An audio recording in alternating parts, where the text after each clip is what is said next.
orang yang berdagang serta jujur. Bagaimana Anda ingin sukses?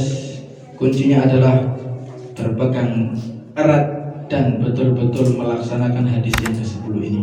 Karena Rasul adalah bisnismen yang paling sukses selama catatan dunia ini. Paling sukses adalah bisnisnya Rasulullah Shallallahu Alaihi Wasallam. Bagaimana sih beliau berbisnis? Beliau mengatakan dalam hadisnya dari kitab yang dikumpulkan oleh guru kita bersama, Habibun Ahmad bin Muhammad bin Salim bin Habib Mukhtar Hadis, qala Rasulullah Shallallahu Alaihi Wasallam, at-tajirul amin as-saduqul muslim ma'asyuhada'i yaumil qiyamah. Pedagang, pembisnis yang dipercaya, kemudian dia jujur, kemudian muslim, karena kalau tidak muslim sia-sia amalnya, kelak dipertontonkan oleh Allah Subhanahu wa taala dan dihancurkan di hadapannya. Karena apa? Dia adalah orang yang pelit untuk mengatakan dua kalimat yang sangat ringan, yaitu asyhadu an la ilaha illallah wa anna muhammadar rasulullah. Jadi amal baiknya sia-sia. Betul di dunia dia akan mendapatkan kebaikan, ya. Karena orang berbuat baik, hal jazaa'ul ihsan illal ihsan. Kalau dia berbuat baik, Allah pun akan berbuat baik kepadanya di dunia, oke. Tapi kalau di surga ataupun di akhirat tidak. Syaratnya yang ketiga adalah muslim. Apa ya Rasulullah? Ma'asyuhada'i yaumil qiyamah. Bukan hanya masuk surga, tapi dia ada di barisannya syuhada, mereka yang mengorbankan jiwa, nyawa, hartanya untuk berperang bersama Rasulullah Shallallahu Alaihi Wasallam. Ya. Syahid adalah orang yang keluar fi ma'rakatil kuffar qasidan li'ila'i kalimatillah.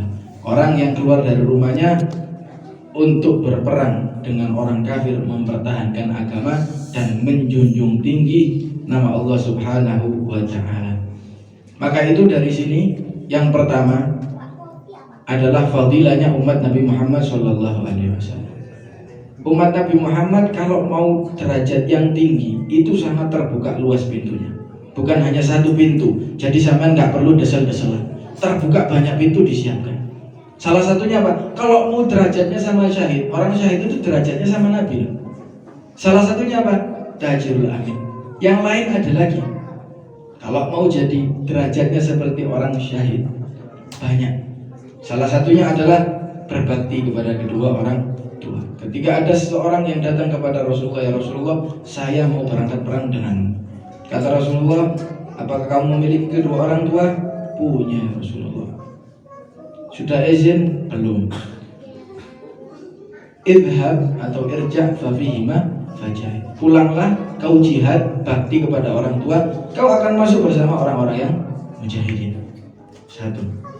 Kemudian apa lagi? Orang yang menuntut ilmu. Orang yang menuntut ilmu. Orang yang keluar dari rumahnya untuk menuntut ilmunya Nabi Muhammad Sallallahu Alaihi Wasallam. Kalaupun orang yang keluar ke medan perang itu menjaga, ya, menjaga agar agama ini tidak musnah. Kalau kalah kan musnah. Maka orang yang keluar dari rumahnya untuk menuntut ilmu, dia menghidupkan agama ini. Lebih hebat lagi, menghidupkan agama ini. Kalau tadi itu mempertahankan, kalau sekarang kita adalah menghidupkan daripada agamanya Nabi Muhammad Shallallahu Alaihi Wasallam. Sampai di kitab Ihya dikatakan tinta yang digunakan oleh orang menuntut ilmu itu dihitung pahala, yang mana pahalanya disamakan dengan darah yang dikeluarkan oleh orang-orang yang jihad fisabilillah. Loh kok bisa? Allah Subhanahu wa taala. Semua adalah aturannya Allah Subhanahu wa taala yang memiliki kenikmatan dan memiliki kedermawanan. Dan juga macam-macam syahid juga masih banyak. Salah satunya juga adalah berkata jujur di hadapan pemerintah yang tidak adil. Pemerintah, penguasa yang tidak adil, kita ketika berani menasihati dia, berani bersuara dengan suara yang jujur, maka kita juga kelak akan dibangkitkan dengan orang-orang yang syahid.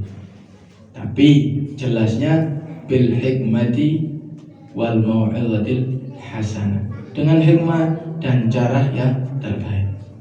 Tidak perlu jotos-jotosan. Yang penting kita sampaikan, kita sudah bisa mendapatkan fadilah tersebut. Pak RT melakukan kesalahan, maju Pak, maafnya. Saya lihat ini tidak pantas dan ini melanggar daripada syariatnya Rasulullah Shallallahu Alaihi Wasallam. Dengan sangat hormat saya mengingatkan Anda tanpa mengurangi penghormatan kasih sayang saya kepada Anda. Itu Anda sudah bisa dianggap sebagai orang yang termasuk orang-orang yang syahid dan semacamnya dan semacamnya. Maka inilah trik dari Nabi Muhammad SAW untuk menjadi orang-orang yang sukses, sukses dunia dan sukses kelak di akhirat. Amin Allahumma. Kemudian dari hadis ini ya, mengingatkan kita supaya tidak terjadi terulang kedua kali azab yang telah menimpa pada umat-umat Nabi terdahulu. Umat-umat Nabi terdahulu, wabil khusus adalah para umat Nabi Syuaib alaihissalam. Para umat Nabi Syuaib alaihissalam, mereka kesalahannya cuma di perdagangan. Pasarannya kacau, ngawur pasarannya. Pasarannya semua penuh dengan kecurangan. Akhirnya Nabi Syuaib pun mengingatkannya, qala ya qaumi awful mikyala wal mizan wa la tabkhasu an-nasa asya'ahum wa la ta'thaw fil ardi mufsidin. Wahai kaumku, sing kenal lek nimbang, jangan kau kurangi jatahnya orang dan jangan kau berbuat seenaknya dalam perdagangan. Jangan kau tipu orang. Katanya Pak Lu, ini uang-uang saya, ini harta-harta saya, ini adalah ilmu yang telah saya pelajari daripada pendahulu-pendahulu saya. Loh kok sampean datang tiba-tiba mengajak seperti ini? Kalau ngajak yang lain kita siap. Akhirnya Nabi Syuaib pun mengatakan, qala ya qaumi ara'aytum in kuntu ala bayyinatin min rabbi wa razaqani minhu rizqan hasana. Wahai kaumku, kau tidak lihat saya memiliki banyak bukti tentang kenabian saya. Saya tidak berbohong. Dan kamu tidak lihat saya juga diberikan rezeki oleh Allah Subhanahu wa taala meskipun saya tidak berdagang dengan cara yang kau lakukan. Ya. Tapi tetap mereka enggan dan mengejek Nabi Syuaib. Akhirnya yang terjadi adalah teriakan daripada malaikat Jibril alaihissalam yang memusnahkan mereka. Mati karena kesakitan telinganya diteriaki oleh malaikat Jibril. Bayangkan teriakan daripada malaikat Jibril. Dan kemudian saking pentingnya amanat ini, Allah Ta'ala menurunkan ayat Innallaha ya'murukum an tu'addul amanati ila ahliha. Allah memerintahkan kalian untuk selalu menjaga amanat dan memberikannya kepada pemiliknya. Allah Ta'ala turunkan ayat itu bisa di mana saja, bisa di Masjid Nabawi, bisa di perjalanan, bisa di rumah Rasul. Tapi tidak, Allah memilih ayat ini turun di tengah-tengah Ka'bah karena pentingnya amanat, pentingnya jujur ketika berdagang, ketika bermuamalah. Dan orang yang tidak jujur hukumnya haram. Jadi ketika memiliki barang dijelaskan secara terperinci apa ini barang. Terlebih barang bekas, apa ini isinya? Oh pernah terjadi seperti ini, pernah terjadi seperti itu.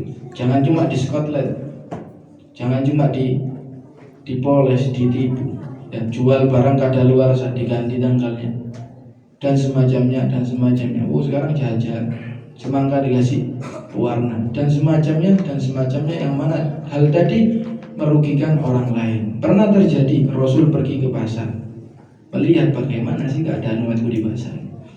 Ketika Rasul ke pasar, Rasul datang ke tempat stand satu orang daripada umatnya, daripada sahabatnya. Kemudian Rasul meraba karung yang berisi buah-buahan tadi. Ketika diraba, di atas bagus. Ketika diraba, ternyata basah. Rasul pun bertanya, dari mana basah ini? Oh habis kena hujan ya Rasulullah. Habis kena hujan, refleks, akhirnya berbohong. Sedangkan di Jaziratul Arab ini sangat jarang turun hujan. Turun hujan satu tahun bisa cuma 4 kali, mentok seminggu. Itu pun cuma beberapa saat. Terus dia mengatakan seperti itu. Rasul jawabannya tidak banyak omong. Man ghasya falaysa minna. Kamu jangan ikut-ikut menjadi umatku. Aku terbebas. Jangan ngaku-ngaku kau pengikutku. Jangan kau ngaku-ngaku mengikuti ajaranku kalau kamu masih menipu. Rasul terbebas dari orang-orang yang seperti ini, tidak bertanggung jawab daripada orang-orang yang seperti ini. Maka Maka dari itu, selain itu juga orang yang tidak jujur itu menyakiti hati orang yang lain. Betul ya Allah, ternyata guru matang kabeh kau betul. Ya Allah, ternyata baterai ini lobetan. Ya Allah, banyak. Akhirnya dia merasa kecewa. Dan ketahuilah, menghancurkan hati orang mukmin, perasaan mereka. Ya, satu kali itu lebih berat, lebih parah daripada menghancurkan 70 Ka'bah. Ka'bah sampai hancurkan, dibangun lagi, dihancurkan lagi sampai 70 kali. Itu belum bisa menandingi dosa orang yang menghancurkan hati seorang mukmin. Maka dari itu, usahakan untuk jujur dalam berniaga, dalam berbisnis, dalam walaupun menjadi pegawai, ya, walaupun menjadi pegawai dan semacamnya, usahakan selalu jujur. Karena itulah Nabi Muhammad SAW dikenal di kalangan orang Arab yaitu dengan julukan Al-Amin. Dengan julukan Al-Amin. Semoga hadis ini bisa bermanfaat untuk kita dan menjadikan kesuksesan untuk usaha kita masing-masing. Amin Allahumma amin. Wal afu minkum sallallahu alaihi wasallam.